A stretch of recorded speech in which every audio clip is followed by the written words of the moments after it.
امریکی مصنف ڈینیل مارکی اپنی کتاب نو ایگزٹ فرام پاکستان میں لکھتے ہیں کہ ہم امریکنز پاکستان کو نہیں چھوڑ سکتے۔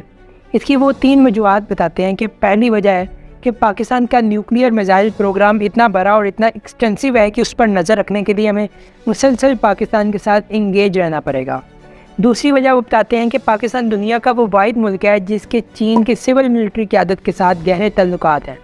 چین پر نظر رکھنے کے لیے بھی پاکستان کے ساتھ انگیج رہنا نہایت ضروری ہے۔ تیسری وجہ یہ ہے کہ پاکستان کے پاس اتنی بڑی فوج ہے کہ نہ صرف ریجن کو بلکہ پوری دنیا کو ڈیسٹیبلائز کر سکتی ہے۔ پاک فوج پر نظر رکھنے کے لیے بھی پاکستان کے ساتھ انگیج رہنا ضروری ہے۔ وہ مزید لکھتے ہیں کہ ہم نے 72 سال پہلے فیصلہ کیا تھا کہ پاکستان کو ڈیولپ ہونے کی اجازت نہیں دی جا سکتی۔ پاکستان کو اسلامی دنیا کو لیڈ کرنے کی بھی اجازت نہیں دی جا سکتی، جیسے آپ اپنی اسکرین پر پڑھ بھی سکتے ہیں۔ اس کے لیے ہم نے کچھ طریقے اپنائے ہیں، وہ یہ کہ پاکستان کو اتنا ڈیسٹیبلائز کرو کہ